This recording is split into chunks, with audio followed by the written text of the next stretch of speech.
Hi అండి, నేను మీ Sajida. Welcome to Sajida's kitchen. ఈరోజు మన కిచెన్లో పచ్చి కొబ్బరి ఇంకా పల్లీలతో హెల్తీగా మంచి రుచికరమైన లడ్డూలు ఎలా తయారు చేసుకోవాలో చూపించబోతున్నాను.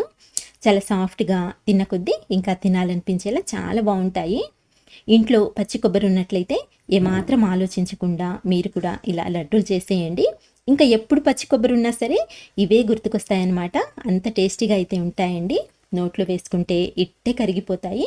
మెత్తగా జ్యూసీగా చాలా అంటే చాలా రుచిగా ఉంటాయి. పిల్లలు కూడా ఇష్టంగా తింటారనమాట. సో తప్పకుండా ట్రై చేయండి. ఇప్పుడైతే ఎలా తయారు చేసుకోవాలో చూసేద్దాం. ఫస్ట్ అయితే పచ్చి కొబ్బరిని తీసుకుందాము. నేను ఇక్కడ 2 కప్పుల పచ్చి కొబ్బరి తురుము తీసుకున్నానండి. ఇలా ఫుల్గా అయితే తీసుకున్నానమాట. ఇది వచ్చేసి ఒక పెద్ద సైజు కొబ్బరికాయ అండి, అంటే 2 చిప్పల కొబ్బరి అనమాట. దీన్ని తురుముకొని ఇలా కొలిచి అయితే తీసుకోవాలి. నాకైతే ఫుల్గా 2 కప్పుల తురుము అయితే వచ్చింది. ఇలా కావాలనుకుంటే తురుముకోవచ్చు, లేదా మీరు కావాలనుకుంటే మిక్సీ పట్టుకునైనా సరే తీసుకోవచ్చు. ఇప్పుడు దీన్ని అయితే పక్కన పెట్టుకొని మనం స్టవ్ ఆన్ చేసుకుందాము. స్టవ్ ఆన్ చేసి ప్యాన్ పెట్టుకొని ఇందులోకి 2 టేబుల్ స్పూన్ల వరకు నెయ్యిని వేసి కరిగించుకోండి. నెయ్యి కరిగిన తర్వాత ఇందులోకి సేమ్ కప్పుతో 1 కప్పు వరకు పల్లీలను యాడ్ చేసుకోండి. ఇలా పల్లీలను వేసుకున్న తర్వాత గ్యాస్ని లో టు మీడియం ఫ్లేమ్లోకి అడ్జస్ట్ చేసుకొని వీటిని దోరగా వేయించుకోవాలి. అటు ఇటు తిప్పుతూ ఫ్రై చేసుకోండి. ఈవెన్గా ఫ్రై అయ్యేలా చూసుకోండి.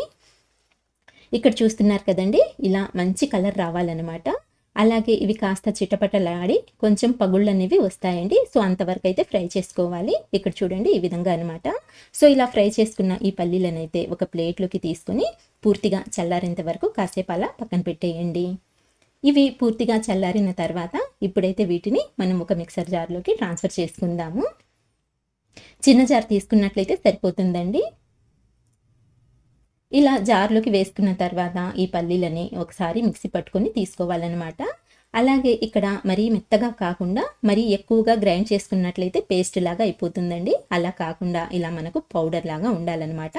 కొద్దిగా బరకగా ఉన్నా సరే పర్వాలేదు, బాగుంటుంది టేస్ట్ అయితే. సో ఈ విధంగా గ్రైండ్ చేసుకున్న తర్వాత దీన్ని కూడా ఇప్పుడు రెడీగా పక్కన పెట్టేసుకుని ఇప్పుడైతే మనం స్టవ్ ఆన్ చేసుకుందాము.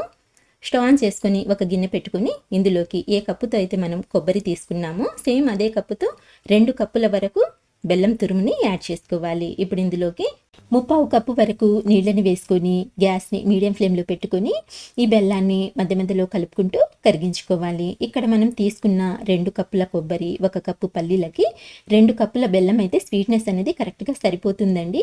ఒకవేళ మీకు తీపి కొంచెం తక్కువగా కావాలనుకుంటే 1.5 కప్పు వరకైనా సరే తీసుకోవచ్చు. అదైతే మీరు తినే టేస్ట్ని బట్టి కొంచెం అడ్జస్ట్ చేసుకోవచ్చండి. ఇక్కడ మనకు ఎలాంటి పాకం రావాల్సిన పని లేదు. జస్ట్ మనకు బెల్లం ఇలా మెల్ట్ అయ్యి మరిగితే సరిపోతుందనమాట. చూడండి, బెల్లం వాటర్ చక్కగా మరుగుతుంది కదండి. ఇప్పుడైతే మనము ఈ బెల్లం సిరప్ని తీసి పక్కన పెట్టేసుకుందాము. అలాగే స్టవ్ మీద మనం ముందుగా పల్లీలు వేయించుకున్నాం కదండి, అదే ప్యాన్ని పెట్టుకొని గ్యాస్ని లో టు మీడియం ఫ్లేమ్లోకి అడ్జస్ట్ చేసుకొని ఇందులోకి 2 టేబుల్ స్పూన్ల వరకు నెయ్యిని వేసి కరిగించుకోండి.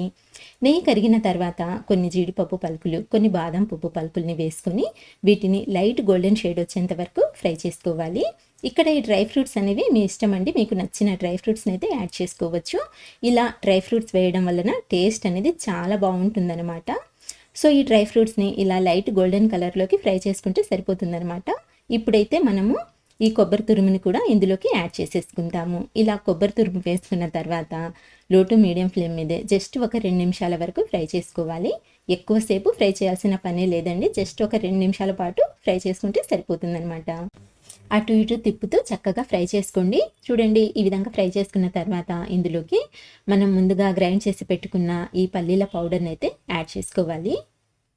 ఇలా మొత్తం పౌడర్ వేసుకున్న తర్వాత ఈ కొబ్బరి తురుము అలాగే పల్లీల పొడి మొత్తం అంతా బాగా కలిసేలా కలుపుకోవాలి. ఇక్కడ ఫ్రై చేయాల్సిన పని లేదండి, ఆల్రెడీ మనం ఫ్రై చేసి తీసుకున్నాం కాబట్టి ఈ 2 ఇలా చక్కగా కలిసిపోతే సరిపోతుందండి. సో ఇలా బాగా కలుపుకున్న తర్వాత ఇప్పుడైతే మనం ముందుగా కరిగించి పెట్టుకున్న ఈ బెల్లం సిరప్ని ఇందులోకి యాడ్ చేసుకోవాలి. ఇలా ఫిల్టర్ చేసుకుని వేసుకోండి. బెల్లం కాబట్టి ఏమైనా నలకలున్నా సరే మొత్తం అంతా చక్కగా క్లీన్ అయిపోతుంది. ఇలా బెల్లం సిరప్ని వేసుకుని ఇప్పుడు ఇందులో ఇదంతా బాగా కలిసేలా కలుపుకుంటూ మీడియం ఫ్లేమ్ మీద కొంచెం దగ్గరకు వచ్చేంత వరకు అయితే కంటిన్యూస్గా కలుపుతూ ఉడికించుకోవాలండి. ఈ లడ్డు మనకు గుల్లగా ఉండదండి, కొంచెం జ్యూసీగా మెత్తగా ఉంటుందన్నమాట. ఇందులో మనం పల్లీల పౌడర్ వేసాం కాబట్టి ఇది హల్వా టేస్ట్తో చాలా బాగుంటుంది. ఇక్కడ చూస్తున్నారు కదండి, ఇలా బాగా దగ్గర పడిన తర్వాత గ్యాస్ని లో ఫ్లేమ్లోకి టర్న్ చేసేసి ఇంకాస్త దగ్గర పడేంత వరకు అయితే దీన్ని ఇలాగే కంటిన్యూస్గా కలుపుతూ ఉడికించుకోవాలి.